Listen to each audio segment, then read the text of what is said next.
bisimillahi irrahmani irrahim darsu sappaɓa wonni e nder nde ɗo deftere matini din yo allah hawlni e sawaba wa dalilu solati dalilu julde nden wa zakati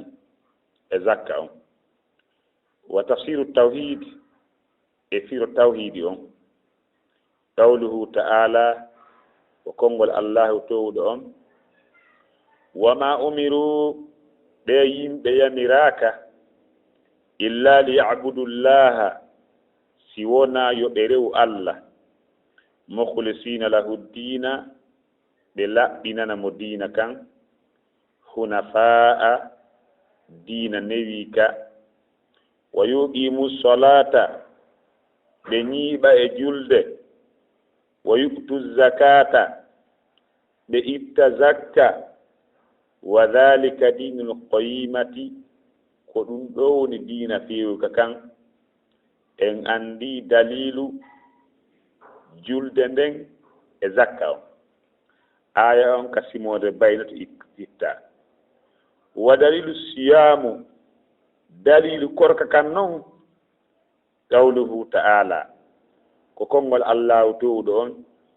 ya ayyuhalladhina amanu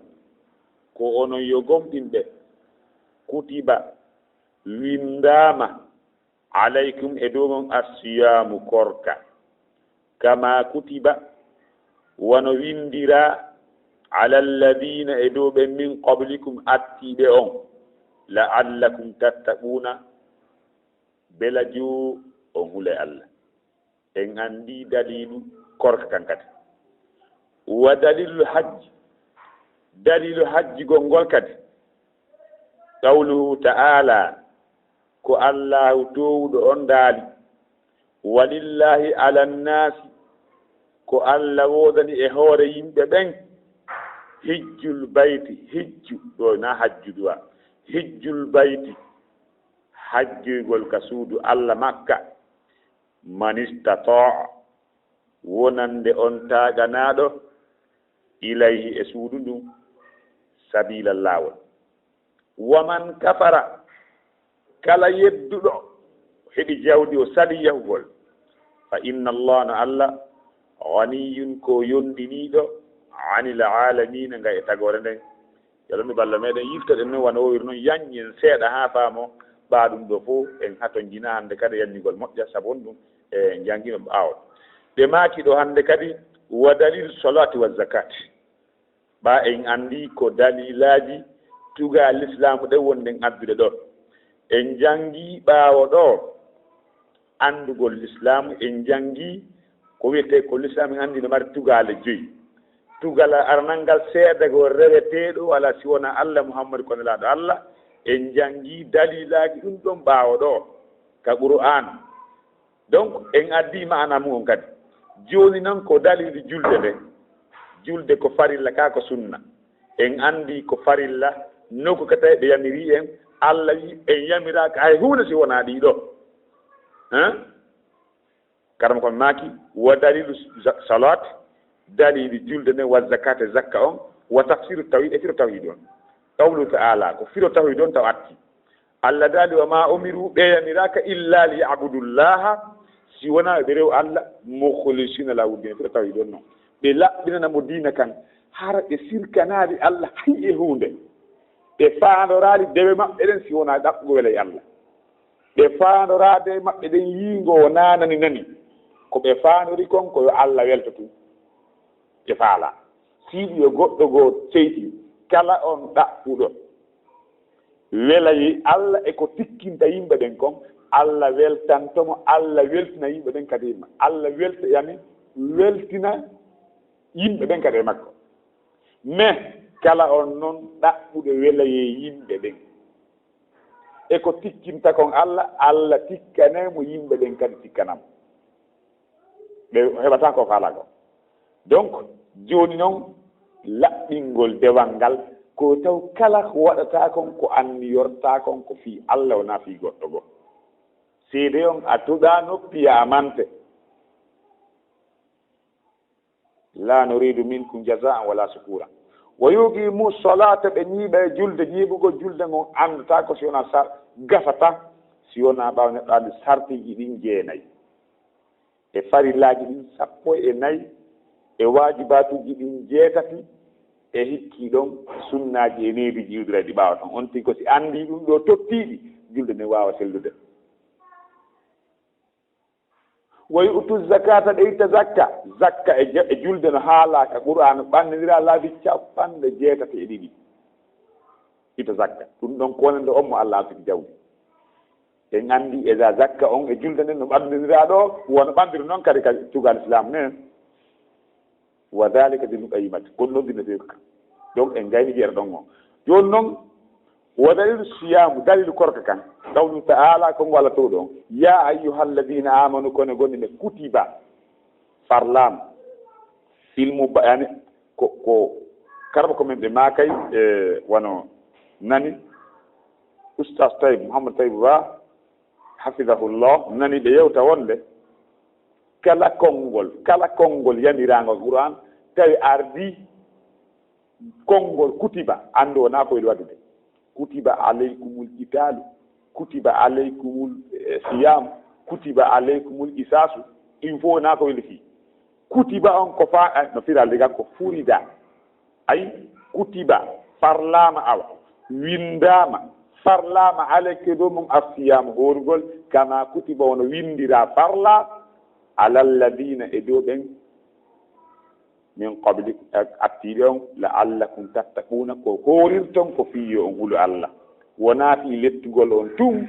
ko wona horirede ko fiyo Allah holle wonde ka tigi tigi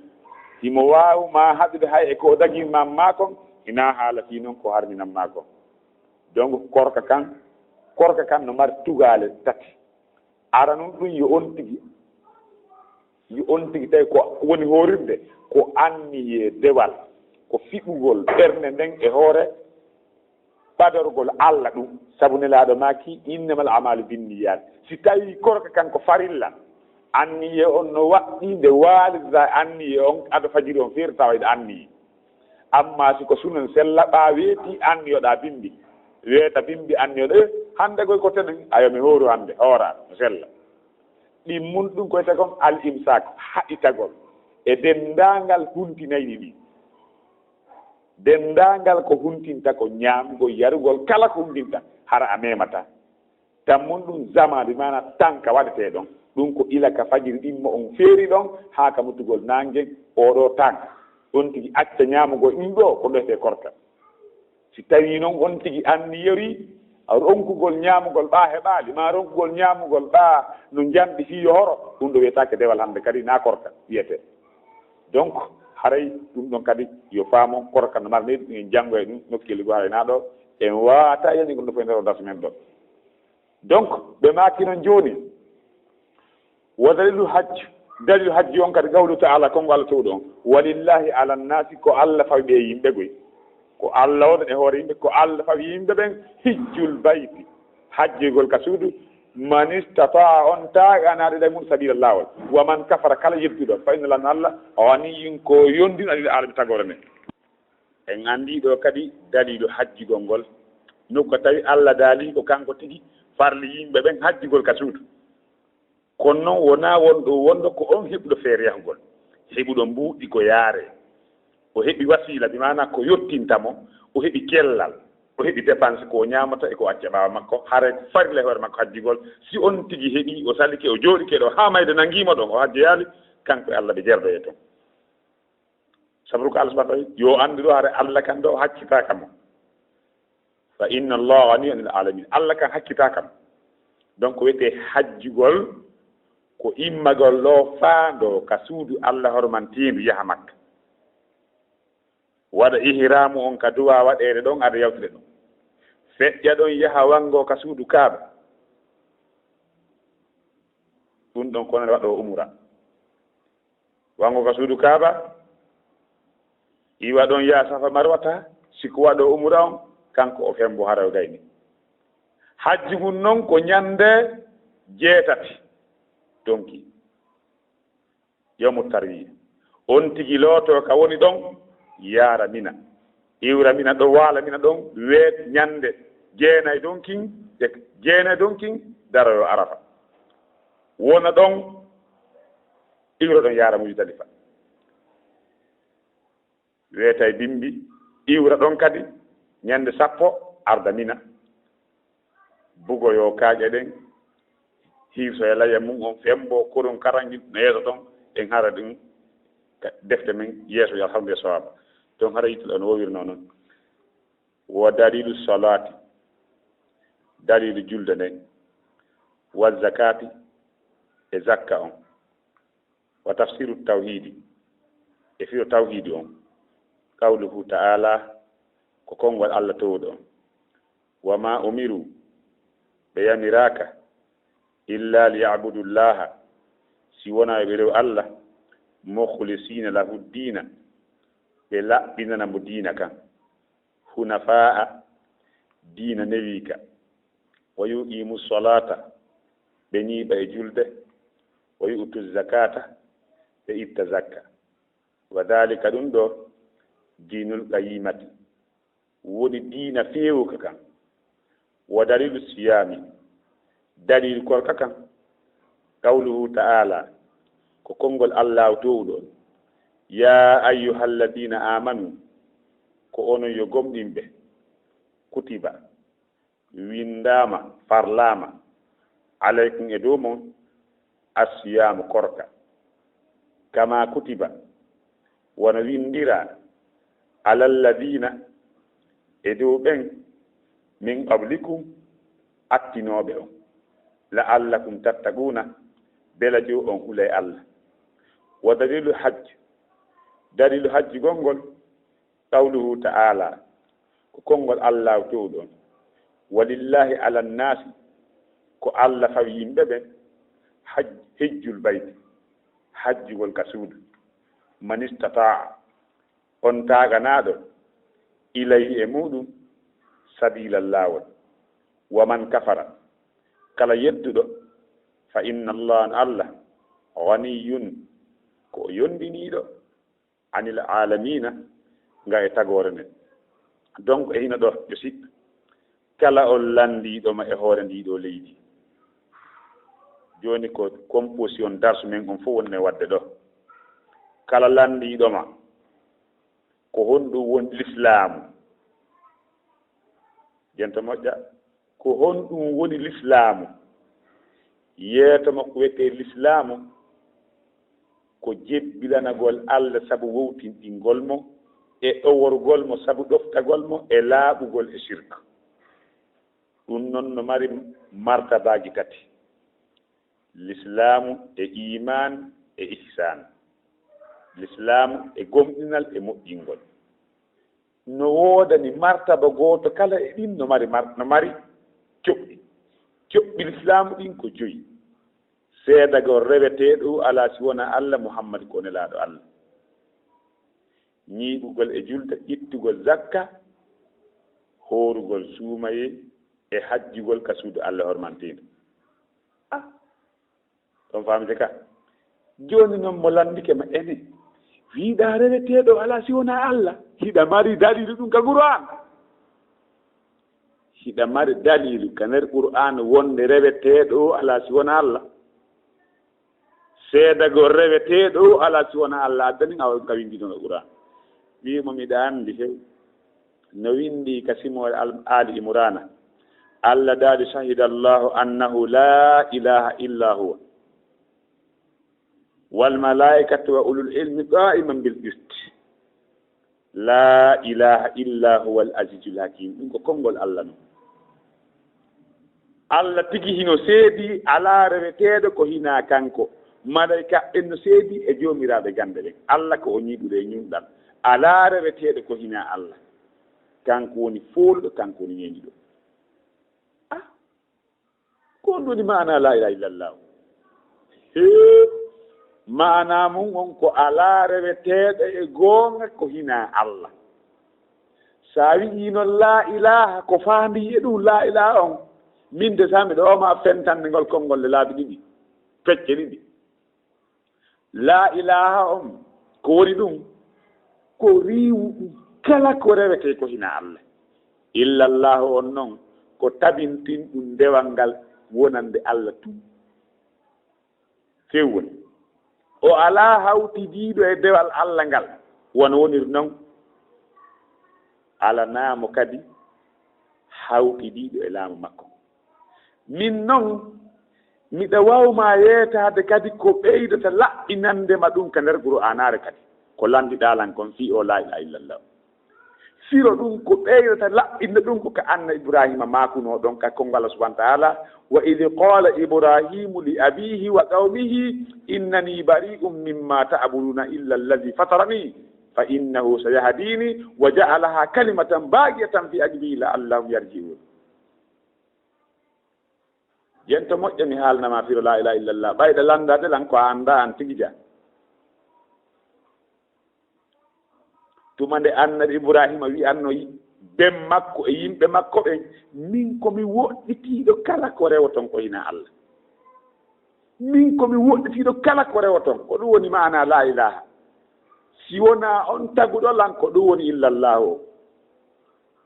kam min on Allah no fayilan fewnugol annabi Ibrahima waɗi ngol ɗon konngol heddotongol e jurriya makko on haa ñande darngal ƴiwata e yimɓe makko ɓe yewa la ilaha illallah no gasa yimɓe makko ɓen kadi jokka peewal ɗum noon miɗa wawma ɓeydu laɓɓinande ɗum kadi koko landiɗala Allah towɗo on daalno kadi ka simode Ali Imran nokku goo qul ya ahla alkitabi ta'alaw ila kalimatin sawa'in baynana wa baynakum alla na'buda illa Allah wala nushrika bihi shay'an wala yattakhidha ba'duna ba'dan arbaban min dunillahi fa in tawallaw faqulu ashhadu bi anna muslimun wi'u kono yimɓe defte are ɗo on fof are faade e ngol konngol fotayngol hakkunde amen e mo on naa konngol leñol ko honɗum woni ngol konngol ko nde e rewata ko hina Allah en hawtidata e makko hay fus jogitotaako e me en yoga e men jogitotaako yoga reweteeɗe e rewata annabi Isa e rewata Uzayru e rewata leggal e rewata fus ko hina Allah si tawi ɓe jaɓaale arde yeeto ɓe menen ɗo komin jebbile ɗe onon noon kanko o mbandi donc yo siɗɗawa jarama barakallahu fika alal barkiyama koko andinɗano ɗo komi anda eneyo siɗɗo o a wiilan kadi wonde Mouhammadou ko nelaɗo Allah ne naniɗa wola ɗum kadi ɗama dadi ɗum ka Qur'an wonde Mouhammadou ko nelaɗo Allah ko honto ɗum windi ka Qur'an wonde Mouhammadou ko nelaɗo Allah ye ɗum no toon nokkili ɓuyi kono miɗa wawma addande nokku gotum ɓatan min o raɓɓiwi miɗa wawma yetade Allah daali ka Qur'an ka simore tawbati ka lannore tigi laqad ja'akum rasulun min anfusikum azizun alayhi ma anittum harisun alaykum bil mu'minina raufur rahim gomɓi ari on nelaɗo jeeyaɗo e mon tigi no satte e makko ko tampoton kon ɗum noon o no rerdani on no rerdani kadi gomɓi ɓen fof o nelaɗo ko hinnotoɗo ko yurmeteɗo ene ko honɗoni mana o seedagol Mouhammadou ko nelaɗo Allah mana ɗum kadi ɗe ko honɗum noon ko honɗum woni ɗum toren ɗum wona wolugol ka hunduko tum nani e sikkude ɗum ko wolugol ka hunduko tum Mouhammadou rasulullahi na ɗum doy na ɗum tum mana mum on no mari ma'anaji laaɓuɗo pos ta'atuhu fima amara wa tasdiquhu fima akhbara wajtinabu ma anhu naha wa jazara wa alla yubadalla illa bima shara min ko arabu wollaɗo ɓe famata ɗum wolnanga pulam min kon pullo mana Mouhammadou ko nelaɗo Allah on awa ko ya ɗoftomo e kala ko yamiri ko fof googinamo e kala ko humpiti foti ko fi aduna ko fi lahara e piiji wirniɓe woɗɗitoɗa kala ko haɗi o ñaaɗi hara a rewirari Allah si wona ko sargini kon ko piiginayi lintuɗa ɗo ne piiginayi ka ɗoftagol mo kala ko o yamiri googinamo e kala ko o humpiti woɗɗito kala ko o haɗi o ñaaɓi e nder Allah rewetaake si wonaa ko sarginiri kon nen awa jaaraama e siɗɗo ene noon jooni hiɗa mari dalili kadi wonde e julde ko farilla ɓaawde juuleede konto ɗum winndi ko Qur'an julde ko farilla min mi ɗowma addande dalili julde e zakka fof e siro tawhiide awa janngana aya on mi nana Allah daali wama umiru illa liyabudu llaha mukhlisina lahu ddina hunafaa wa yuqimu ssalata wa yu'tu zakata wa dhalika dinul qayima ɗa on jon aya ɗon ka aɗa anndi koto ɗum woni kasimoɗo baynati woni aya 5 kasimoɗo baynata Allah daali ɗon ɓe yimɓe yamiraka si wona ɓe rew Allah ɓe laƴƴinanamo diina kan diina neyika kan ɓe ñiiɓa e julda ɓeyta zakka ala nder toon julde e zakka no nder toon a anndi miɗa anndi dalili mum hannde kadi jarama e sitta ene noon sitta o korka kadi hitande o meɗen hoɓde ɗo sumayi kono miɗa faala anndi tawi ɗum ko farilla no ɗum ko honto windika Qur'an kadi aɗen ta an jokkuɗo ko annda min miɗa woma haalde kadi wonɗo ka Qur'an Allah daali ya ayyuhalladina amanu Allah ka noddi ɗon gomɗinɓe ɓen heefera ɓen yalti ɓe tawaka ya ayyuhalladina amanu kutiba alaykum siyamu kama kutiba ala alladina min qablikum la'allakum tattakuna eyo naamu ko ɗum firo ɗum Allah wi ko ono yo gomɗinɓe heefera ɓen tawaka ɓa gomɗinɓe nodda ko ono yo gomɗinɓe parlama e hoore mon korka won farla e hoore ɓen e hoore dow ɓen attinoɓe gon fii on hulu Allah yo ja korka na fii weelingol en tin ko fii en hulu Allah ne mo korka kan haɗaali wujjigol haɗaali mo fengol haɗaali mo jattugol haɗaali mo ko harmi hare on noon hoorane aray kono yo siɗɗo ene o hajji noon kadi en yiyando yattum no yahe hajji ɗo ɗum ko o farilla noon ka ɗum dalil mum ne Qur'an kay ɓe waɗa ɗum tum woni hajji ko dewal molanangal noon dewal jillondirgal hakkunde andi dewɗe no mari jeɓe ɗiɗi ma jeɓe tati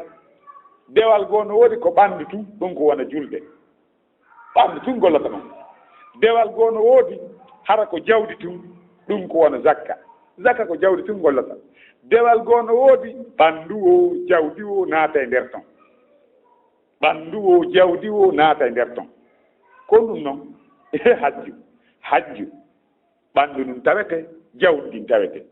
Allah daali noon walillahi ala nnasi hijjul bayti man istata ilayhi sabila wa man kafara fa inna allaha ganiyun anil alamina ko Allah fa yimɓe ɓen hajjigol ka suudu wonande on heɓude feere mo heeɓi noon o salike Allah kamɓe yondini e makko siɗɗo ko ɗum marno ɓanginalngol ma deri kum mi faami kon e darse an o mi hollima ɗo wonde min na jannga wallina naaje fiino wallino de ni ko hollima ɗo ko min mbiɗa e rewtata woni eyo e siɗɗo barakallahu fiiki ɗum ɗon noon ko siko sonnaajo amma suka gorko ko barakallahu fiika